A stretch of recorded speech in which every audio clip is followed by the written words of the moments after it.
Hey, yo, what's up? And welcome to my corner of the internet. So, how do you come back after 10 years and still be kinda awesome? That was a question I was asking myself when I was watching this anime, and we are so back. God, time has just stretched further and further, and it's been 10 plus years. I missaid that. It's been a while, dude.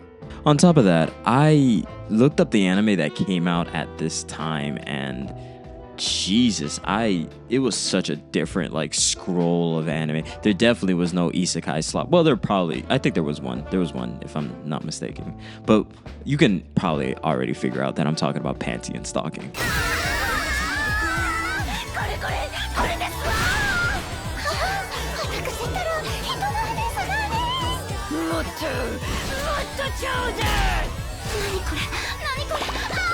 So when I say we're so back, we are so freaking back. Panty and Stalking, the crazy love child of fabled studio Gainax, and now taken over by Trigger, which kind of no different, but differences.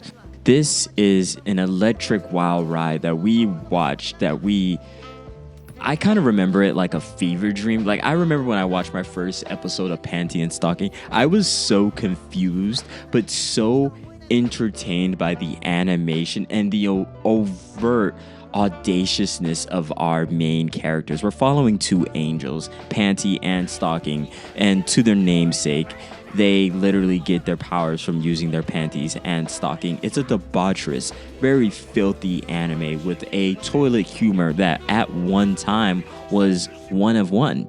But now that we have accelerated 10 plus years, toilet humor is kind of the norm, at least in a good bit of the anime that we're watching. At least there's a lot of shonen manga that nowadays have a deep bit of toilet humor, from JJK having a conversation about what type is someone's favorite woman, and our main character basically saying, yeah, thick, tall, that's what we like. There's all sorts of different levels of humor that have been added on top of anime, and it feels more wide-ranging, and it's a little bit more up my alley, at least as an American,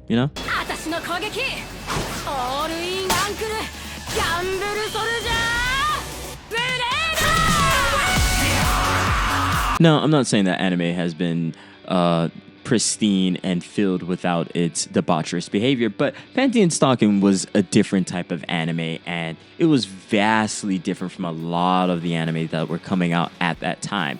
A bit more focused on stories, a bit more dramatic. There was a lot more shows that were focused on love. Definitely, I remember the list, and I was like, Jesus, I forgot that all those things came through, and a lot of that was interesting and played a good contrast for Panty and Stalking. But we're now to today, and today, Panty and Stalking, I'm gonna be honest with you, the first 4 episodes were kind of boring. I'm not even gonna hold you. Things did not really change for me until we got to 5 and onward, and it became a wild ride with references to pop culture, different genres of animation being pushed into it, and it was nonsensical. It was fun. It was very little words that I could understand, but it was enjoyable. And they raised up the bar of craziness that Panty and Stalking did, and it made the anime breathable, wonderful, and it felt like it didn't miss a beat through its 10 plus years of being in the chambers to finally be released. And the reason it felt boring is because it felt like there was no push forward within some of the first episodes. The first episode was interesting, but it was just a continuation of what we got from the long time ago that I had to rewatch because I totally forgot. And then we get back into the story, and it's like nothing has changed, but it was kind of eh. And Panty and Stalking are up to the same nonsensical.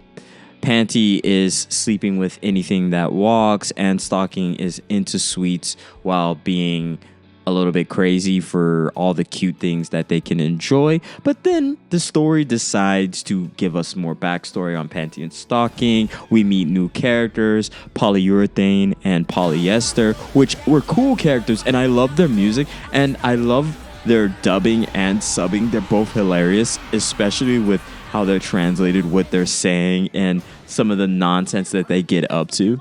I also love that they like don't work past like company hours, which is actually hilarious. That every time that came up, it actually made me laugh. Every time they were on screen, they kind of stole the show for me because they were just a new breath of fresh air, and the humor was updated to at least this time for me. Like, I laughed at so many of the dumb shit that they were saying.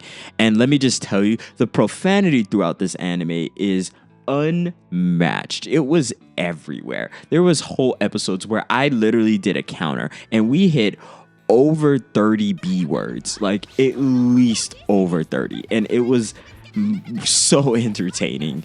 Like, I couldn't believe that we just watched an entire anime that had a structure and a story, and all the different segments were filled with such hilarity and nonsense. Like, Panty and Stocking is at its best when it decides to be what it is, a random story with random funny ideas, and it continues to push forward with all these things, along with trying different ideas. Panty and Stocking is a place where someone can throw in an idea and it's not too crazy, zany, and unnatural. It actually has a place in this anime, and I think that's what made it so fun when I first watched it. It was an anime about just having fun, and that's when the anime became better than what it actually was in the beginning. It felt like we were having fun. It was like we were having stories. It would go from a sad story to a story that matters. It would go from nonsense referencing a pop culture moment to all sorts of different things that like were overwhelmingly funny. I had such a good time watching Panty and Stocking that I remembered the years. I remember when I first watched this anime and how shockingly cool it was.